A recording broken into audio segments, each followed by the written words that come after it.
욥기 29장 18절부터 25절 말씀까지입니다. 욥기 29장 18절부터 시작되겠습니다. 지금 어떤 내용입니까? 욥이 지나온 날들을 회상하는 거죠.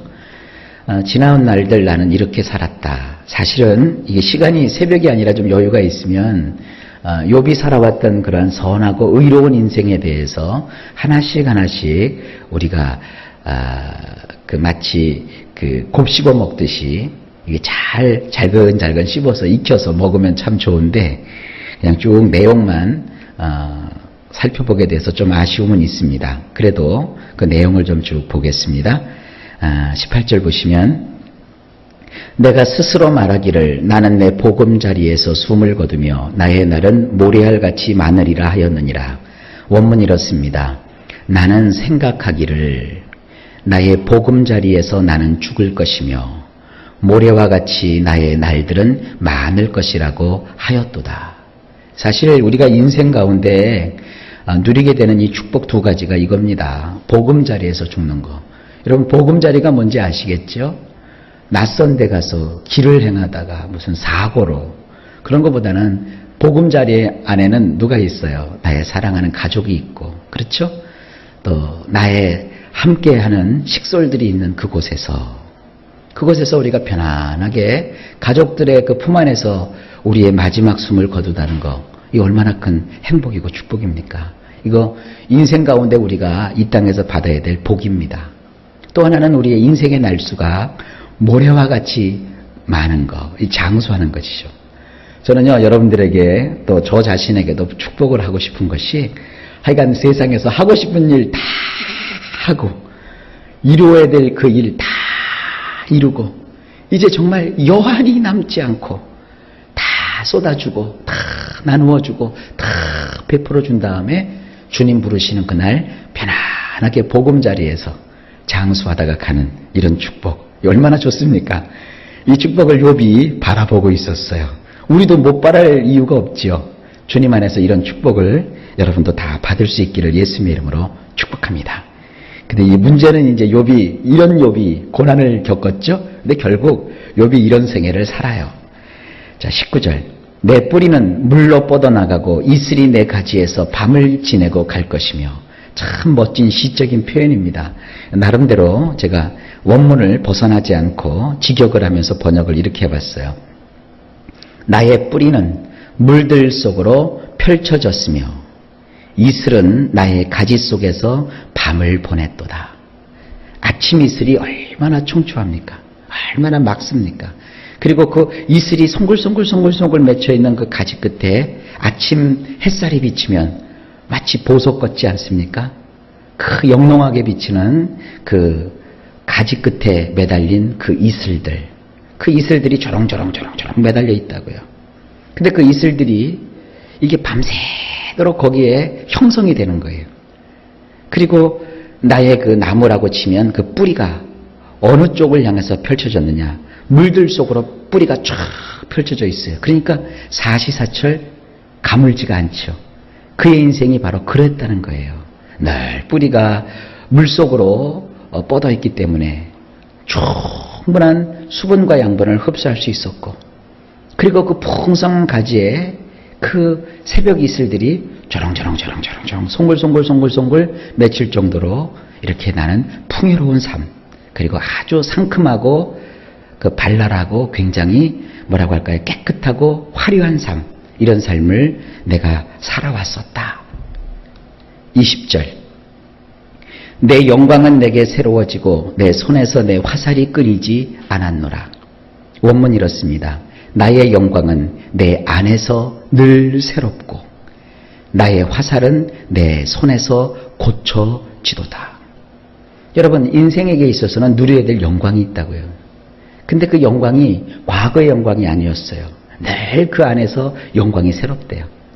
이런 좋은 일이 생기고 그래서 영광이 되고 저런 좋은 일이 생겨서 그래서 영광이 되고 이러한 일들이 계속 됐다는 거예요. 이 일도 잘 되고 저 일도 잘 되고 이 사람과의 관계 저 사람과의 관계 속에서 항상 그의 영광이 새로워졌어요. 그리고 화살이라고 하는 것은 일종의 힘을 상징하고 권세를 상징하는 것입니다. 그런데 그의 손에 화살이 오면 그 화살이 새롭게 고쳐져요. 참 멋지고 아름다운 모습들 아닙니까, 여러분? 저는 이런 인생이 되기를 정말 바라고 있습니다. 21절. 무리는 내 말을 듣고 희망을 걸었으며 내가 가르칠 때에 잠잠하였노라. 원문 이렇습니다. 사람들은 내게 들었으며 그들은 희망을 가졌으며 내가 충고해주면 그들은 조용했느니라. 여러분 인생은 어떠세요? 사람들이 여러분들에게 와서 듣기를 좋아해요. 그리고 여러분과의 대화를 하고 나면 그 사람들이 막 희망을 가져요. 어때요? 여러분과 누군가 대화를 했을 때 그가 희망을 가지던가요? 아니면 인생에 좌절하고 낙심하던가요? 우리 예수 믿는 사람들은요, 사람을 살리는 사람들이에요. 우리의 말과 우리의 행실과 우리의 인생의 태도와 우리의 베풀음을 통해서 상대방에게 희망을 가지게 하는 거, 이 얼마나 좋습니까? 그리고 그가 인생을 살아갈 때 남에게 이렇게 해라, 그건 저렇게 해라, 그러면서 어떤 방법을 알려줘요. 이 충고라고 하는 것은 그런 거예요. 좋은 방법을 알려주고 길을 제시해주면 그들이 그걸 조용히 들었다는 거예요. 그러니까 이 욥은 굉장히 어때요? 인생이 존경받는 인생이고 남을 배려하고 사람을 살리는 그런 삶을 살았어요. 그러니까 구약에서 가장 훌륭한 그리스도인이 있다고 하면 사실은 욥과 같은 삶이에요. 얼마나 아름답습니까? 이런 그 욥의 그 일상에서의 삶이 신약 성경에 보게 되면은 우리 성도들이 살아야 될 그런 삶의 본보기로 쭉 설명되어 있습니다. 22절. 내가 말한 후에는 그들이 말을 거듭하지 못하였나니 나의 말이 그들에게 스며들었음이라. 원문 이렇습니다. 내가 말을 하고 나면 그들은 되풀이하지 않았으니 그들이 나의 말에 흠뻑 젖었느니라. 여러분 그런 경험 혹시 있지 않습니까? 내가 이제 누구에게 아주 좋은 뜻에서 얘기를 했어요. 근데 그가 그걸 그대로 받아들였으면 했는데 받아들이지 않고 그 말을 되받아쳐요. 그럼 여러분 마음이 어때요? 기뻐요? 속상하지요. 그런데 그 욥의 말은 달랐어요. 욥이 말을 하면 상대가 그것을 그대로 스펀지가 물을 빨아들이듯이 그렇게 다 흡수했다는 거예요. 왜냐하면 들을 만한 가치가 있는 것이고 존경을 받는 인물이었기 때문이죠. 그랬던 이런 욥에게 친구들이 어떻게 한 거예요? 하나하나 그의 인생을 반박하고 네가 헛살아왔다. 네가 그렇게 산 것은 뭐라고요? 위선이었다. 네가 그렇게 산 것은 거짓이었다. 그렇게 공략을 해요. 그러니까 욥의 마음이 갈기갈기 찢어지죠. 이유는 하나예요. 욥이 쫄딱 망했다는 거예요. 그래서 세상에도 그런 말을 하죠. 억울하냐? 억울하면 뭐 하라고요? 출세하고 성공하라 그러잖아요. 그러니까 이 사람이 그렇습니다. 하여간 나중에 하나님께서 이 욥을 성공시키고 출세시키세요. 하지만 그 욥은 지금 그 고난 속에서 지나온 날들을 이렇게 추억하고 있는 겁니다. 23절입니다. 그들은 비를 기다리듯 나를 기다렸으며 봄비를 맞이하듯 입을 벌렸느니라. 원문 이렇습니다. 그들은 마치 비를 기다리듯 내게 그러했으며 그들은 입을 넓게 열어 늦은 비를 고대함처럼 했느니라. 원래 그 근동 그 쪽에서는요, 비가 1년에 크게 두 번이 옵니다. 이른 비가 오고 늦은 비가 와요. 그 이른 비라고 하는 것은 겨울이 시작될 무렵, 그러니까 10월에서 11월 달에 이른 비가 한번 흠뻑 와요. 그러면 그 이른 비가 오고 나면 그때 이제 사람들이 이 추수를 하는 게 아니라 이제 씨를 뿌려요. 파종을 해요. 그 다음에 이제 늦은 비가 또 한 번 와요. 늦은 비는요, 보리거지 할 때, 그러니까 이제 맥추절이나 초실절쯤 되니까 4월 정도, 3월이나 4월에 또 늦은 비가 한 번 와요. 그 늦은 비가 와야 곡식이 무르익고 그 다음에 추수가 시작되는 거예요. 그래서 농사 짓는 사람들은요, 이른 비를 기다리고 늦은 비를 기다리는 거예요. 그래서 아마도 어법상 이것은 앞에 나오는 비는 이른 비를 뜻하고 그 뒤에 나오는 말은 늦은 비입니다. 그래서 이 늦은 비를 뜻하는 거예요.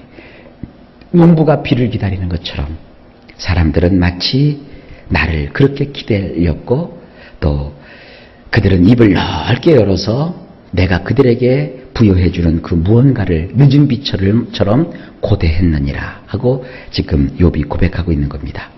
24절.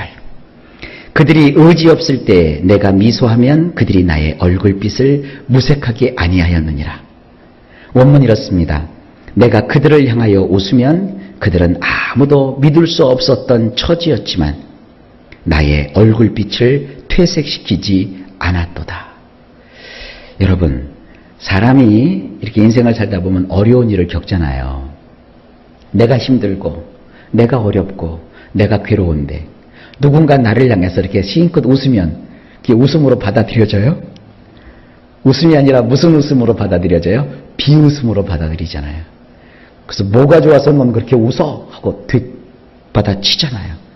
그게 이제 얼굴빛을 무색하게 하는 거예요. 그런데 아무런 사람도 믿을 수 없다고 하는 그런 마음에 낙심했던 자 앞에서 내가 그를 향하여 한번 웃어주면 그들이 나를 향하여 그렇게 반대하고 내가 마치 그들을 향하여 비웃는 것처럼 받아들이지 않고 나의 그 웃음을 그들이 고맙게 받아들여 주었다.